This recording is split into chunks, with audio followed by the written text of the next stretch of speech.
dan sekedar amat dewa untuk menemukan relasi. Anggaplah di scene 7 deskripsinya adalah Buddha pulang ke rumah, memberikan meletakkan uang 10.000 di atas meja dan uang itu diambil oleh bapaknya. Ada tokoh itu. Nah, kita akan membedah tiap scene seperti itu. Jadi kalaupun di scene lain ada tokoh yang lain, ada tokoh bukan tokoh utama, kalau memang ada hubungan di situ kan berarti kan tiap di skenario kan pasti ada karakter, itu pasti ada relasi ya. Idealnya gitu.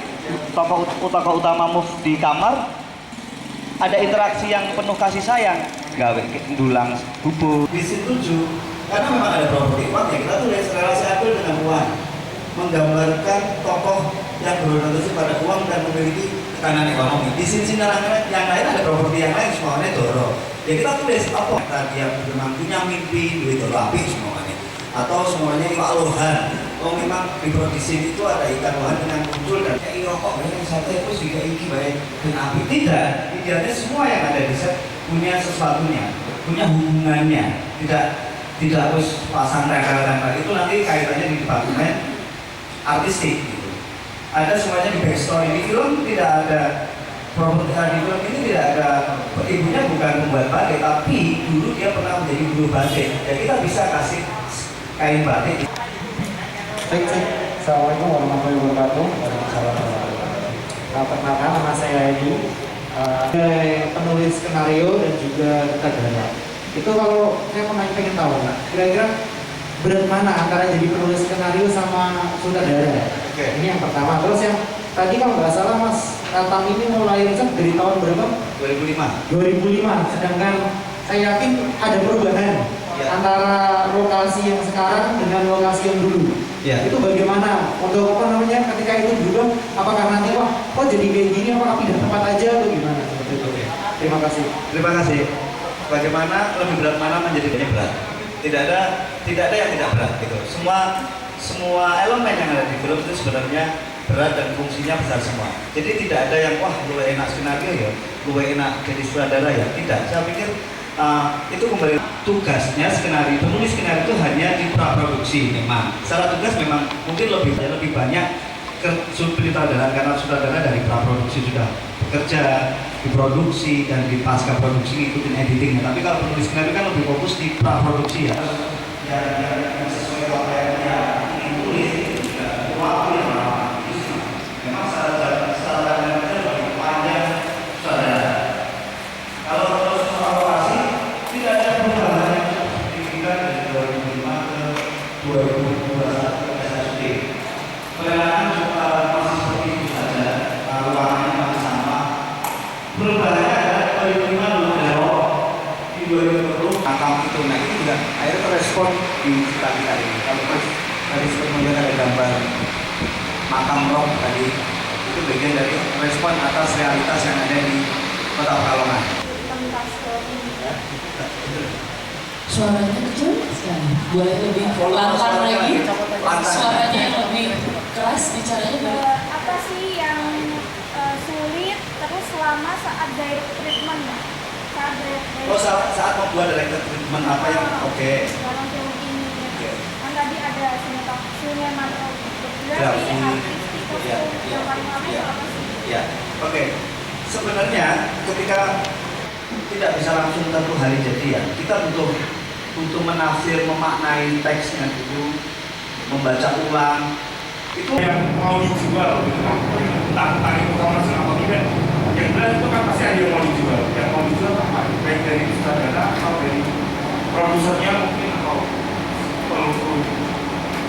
Kalau editornya memang kita open ending yang terbuka. Jadi penonton tentang perasaan sih, maksudnya ini loh, soal yang perasaannya yang mungkin yang coba aku tawarkan ke penonton, kehidupannya yang coba aku tawarkan ke penonton, kehidupan pesisirnya, kehidupan seorang anaknya, potret landscape Kota Pekalongan itu satu yang menarik karena belum banyak pembuat film di Indonesia yang membuat film di Kota Pekalongan. Semoga dari film ini juga akhirnya banyak, kalau banyak mungkin orang Indonesia sudah paham Pekalongan ini banyak, tapi Pekalongan juga punya pesisirnya, Pekalongan juga punya laut. Dan itu saat ini juga landscape yang muncul di film ini itu bagian dari. Iya dong. Oh jangan berani-beraninya pergi ya dari ini. Oke, teman-teman selamat pagi. Alhamdulillah, salam sejahtera. Assalamualaikum warahmatullahi wabarakatuh. Alhamdulillah, pagi-pagi dapat doa. Oke, sabun sarapan. Cepet. Ya basa-basi dikit lah. Dengar kata acting yang teman-teman rasakan apa? Kata pertama yang muncul menanggapi kata acting. Ini nggak ada benar salah ya. Silahkan, apa mas? Pura-pura. Pura-pura. Terima kasih. Yang lain? Yang mana suaranya tadi? Oh, memainkan ekspresi. Oke, terima kasih. Berperan. Oke, berperan. Ada lagi mas? Udah. Oke, baik. Berperan. Yang lain? Apa lagi? Apapun yang berhubungan dengan kata acting. Drama. Mantap. Apa benar? Mendeskripsikan. Oh, mengekspresikan. Oke. Baik. Semua yang Anda katakan tidak salah, Mas. Seolah-olah seperti tidak mengekspresikan apapun. Tapi kemudian dia juga tidak, kita kok susah menganggap dia berpura-pura. Nah, wong kita ini nggak apa-ngapain loh. Dia diam. Tapi perasaan dan fisik. Gampangnya gitu. Dulu saya ngapalinnya kognitif, afektif, dan psikomotor. Saya ngapalinnya gitu. Kenapa saya melakukan itu cuma banget saya ngapalin. Nah, setiap orang harus mengenali cara belajarnya mas. 3, oke, terima kasih. Yang lain tidak ada? Oke. Oh, ada yang malu-malu angkat tangan di sana. Ini pemeran utama kita awal. Wajahnya seperti apa? Seperti ini wajahnya. Pendengar, terima kasih. Ada peran lain mas? Jadi umum. Ini penuh kesadaran ya dari tadi. Mencoba statementnya umum. Yang jelas bukan kedokteran Undip ya. Ada tulisannya bajunya. Kedokteran Undip bercanda deh gitu bajunya. Masih tidak? Oh, baik. Masih belum juga. Sekarang saya tanya lagi. Siapa yang dari rumah ke sini naik kendaraan bermotor? Oke, mayoritas ya. Yang jalan kaki? Yang sambil jogging? Yang naik sepeda? Oke, masih yang baju kotak-kotak merah yang kita berupaya untuk menampilkan diri sesuai dengan predikat yang kita inginkan. Jadi umum misalnya. Dan satu lagi yang tidak Anda sadari sama sekali adalah, disadari sih, cuman kalau nggak diomongin nggak terasa. Anda adalah pengunjung Gor Citayu. Kalau di depan datangnya pendaftaran, terima kasih. Ya. Buat saya acting selain kemudian kita akan belajar soal empati misalnya. Sehingga selain stimulus respons, ada aksi reaksi. Sama mirip dengan stimulus respons. Tapi seyogyanya hidup ini, sepekalongannya, nggak bisa ya, seyogyanya, sepekalongannya. Sehingga mungkin aksinya harus berubah. Deketi bos, terus bilang bos, kasihan keluarga bos.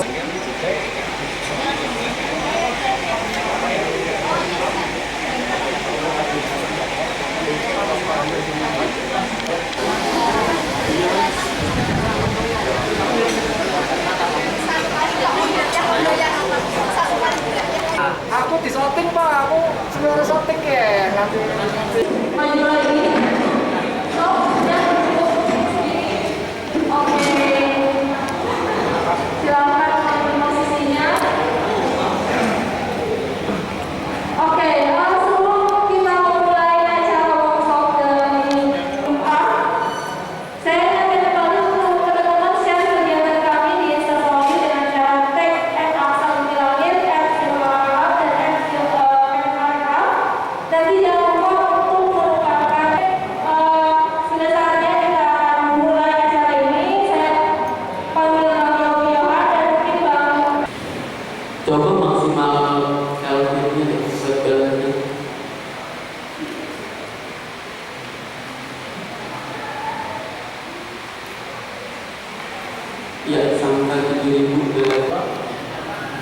Muhammad.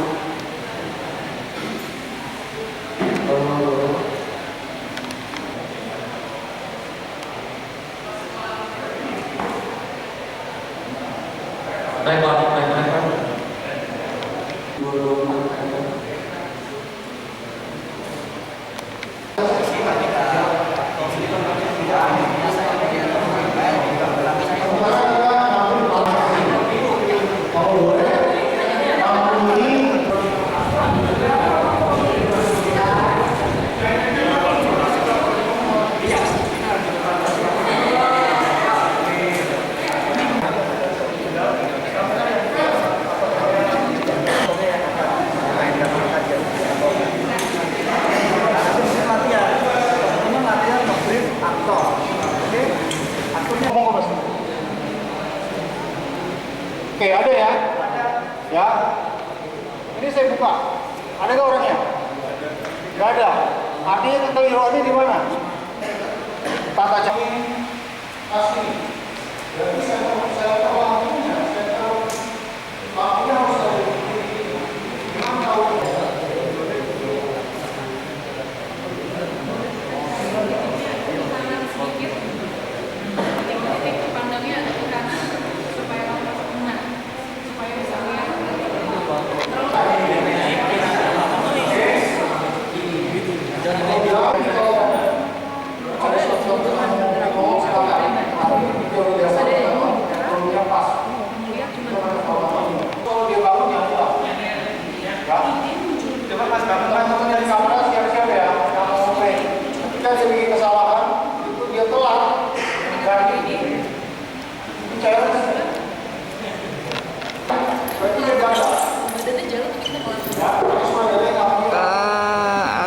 Aktris Pekalongan ternyata.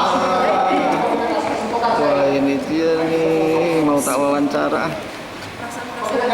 Anak-anaknya ini calon-calon alang-alang selanjutnya nih. Nanti bikin juga ya Pekalongan ya. Nanti bikin. Doro. Emang ini tapak menjangan.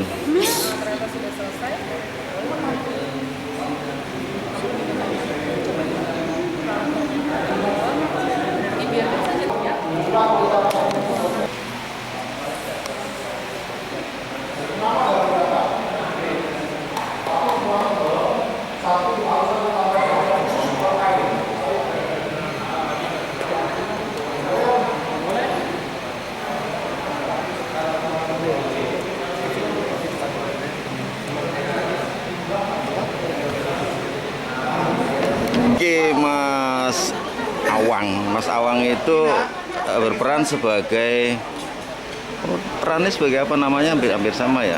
Di film Alang-Alang ini saya berperan sebagai Huda ya, aktor utama di film ini. Iya, perannya sebagai alang-alang sendiri dan pernah mengalami juga. Gimana ceritanya? Cerita ini tuh bermula dengan seorang anak yang hidupnya itu sering di TPI. Dia itu sering mengambil ikan yang sehari-harinya itu dijual untuk kehidupannya sehari-hari. Nah, di film ini juga saya termasuk, saya juga pernah ngalamin sendiri gitu. Ini seperti kisah nyata ya? Iya. Oke, untuk masyarakat Pekalongan nih, bagaimana sarannya untuk film ini? Untuk masyarakat Pekalongan sebaiknya nonton film ini agar mengerti bagaimana proses seorang anak itu dididik, jangan terlalu keras, dan butuh orang tua itu menyadari kesedihan anaknya itu seberapa begitu. Dan semoga masyarakat Pekalongan juga lebih membangkitkan jiwa perfilman dan lebih memahami tentang isi film Alang-Alang ini. Oke, nah ini harapannya untuk pemula-pemula atau yang ingin menjadi pemain film Pekalongan khususnya, bagaimana Mas? Ini khususnya yang pemula yang mau menjadi aktor itu, kita harus semangat dan pantang menyerah. Sebelum mencoba kita harus mencoba dan jangan mundur. Oke Mas Awang, matur nuwun. Nanti untuk pengalaman jenengan nih syuting di Pekalongan alang-alang gimana Mbak? Nomor 1 panas, karena Pekalongan panas banget. Oke. Terus yang nomor 2 sangat kontributif ya, masyarakatnya sangat welcome. Jadi kita juga bisa berkarya dengan bebas, dengan bahagia gitu, dukungannya banyak, semuanya punya excitement terhadap syutingnya, tapi sekaligus juga memberikan ruang untuk kita berkarya. Oke, untuk Terus yang ketiga, makanannya enak-enak ya. Megono. Makan megono, sotong. Soto Mbak. Hasil laut. lautnya enak-enak banget. Tapi Batik. favorit saya soto. Oke. Kesulitan bahasa Mbak? Kalau bahasanya karena ada yang bantu, jadi tidak terlalu sulit. Tapi tentunya mengalami pembiasaan tertentu. Oke Mbak, pesan-pesan untuk nanti calon penontonnya di Pekalongan dan sekitarnya Mbak. Untuk masyarakat Pekalongan yang akan nonton alang-alang nanti, saya berdoa semoga Anda semua bahagia bisa menerima karya kami dan juga bisa melihat ini sebagai suatu karya fiksi, karya yang bisa kita syukuri bersama-sama bahwa ada sorotan khusus kepada Pekalongan, terutama dari talentanya yang luar biasa dan juga kreasinya di dunia perfilman Indonesia. Oke Mbak, yuk makasih. Sama-sama. Mas sutradara ini bisa dijelaskan nih tentang film Alang-alang, kenapa memilih Pekalongan dan kenapa juga pemainnya tokoh utamanya Pekalongan? Iya, kenapa matur nuwun untuk waktunya. Kenapa Pekalongan? Saya pikir karena cerita ini gagasan awalnya munculnya di kota Pekalongan. Terus yang kedua mungkin karena saya lahir kecil tumbuh dari Pekalongan, saya merasa membuat film di Pekalongan adalah saya merasa pulang kampung. Iya. Rasanya beda. Nah, itu menurut saya ini satu kebanggaan buat saya pribadi. Saya bisa membuat film di kota kelahiran saya. Ini kayak jadi penanda zaman aja sih. Terus kenapa akhirnya pemainnya harus dari Pekalongan? Mungkin akan sulit ketika akhirnya film ini diperankan oleh orang di luar Pekalongan, khususnya tokoh utamanya ya, karena dia akan berjalan di atas kapal, dia akan nyegur ke sungai. Istilahnya penyesuaiannya mungkin butuh waktu yang agak lama kalau akhirnya pemain utamanya di luar kota Pekalongan. Tapi kalau pemain utamanya dari Pekalongan, saya merasa penyesuaiannya lebih cepat, walaupun mungkin keaktorannya nanti kan tinggal bisa dilatih. Itu sih Mas. Oke, untuk mengenai hal menjurus ke pemasarannya, marketingnya, karena ini kan dagangan bukan ya, film ini sebelah dagangan. Ya. Iya.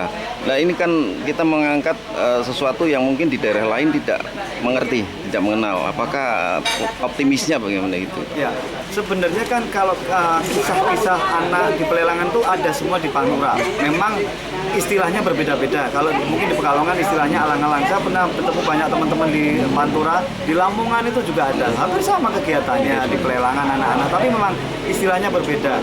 Saya pikir yang menarik adalah justru kisah dari kehidupan yang ada di film ini, yang kadang tidak ditemukan di kota-kota lain lah. Ini bisa menjadi hal baru, warna baru, tontonan baru bagi penonton sih Mas. Jadi tidak melulu filmnya juga di gedung-gedung atau di kampus atau cerita. Nah, ini latarnya saya pikir hal yang menarik. Semoga ini menjadi pemandangan yang baru untuk penonton. Oke, untuk rilisnya Mas, dimulai kapan nih untuk film ini? Insya Allah film ini akan rilis di tahun 2022. Memang bulan dan tanggalnya belum pasti. Semoga di awal-awal tahun sudah bisa rilis. Tapi memang keputusan itu akan nanti keputusan rilis kapan waktunya kita akan share di media sosial dan di beberapa info. Kita akan share lah. Oke. Akan share. Premiernya di Jakarta apa di Bandung Mas? Premiernya mungkin akan ada di Jakarta dan di Jogja, dan mungkin di Pekalongan pasti ada. Karena film ini tumbuh dan lahir dari Pekalongan. Jadi pasti akan ada premier di kota Pekalongan. Oke, untuk Pekalongan sendiri nanti apakah premier itu dengan suasana yang di bioskop atau kita bikin di gedung pemutaran terbuka? Mimpinya nanti akan premier di bioskop di kota Pekalongan. Jadi akan ada pemain dan kru ya, mungkin hampir seperti hari ini, workshop hari ini. Jadi kita jajaran kru dan pemain akan datang ke Kota Pekalongan dan mungkin mengundang beberapa banyak tamu undangan dan kita akan menonton bersama. Harapannya seperti itu sih Pak. Oke, matur nuwun Mas Sudan.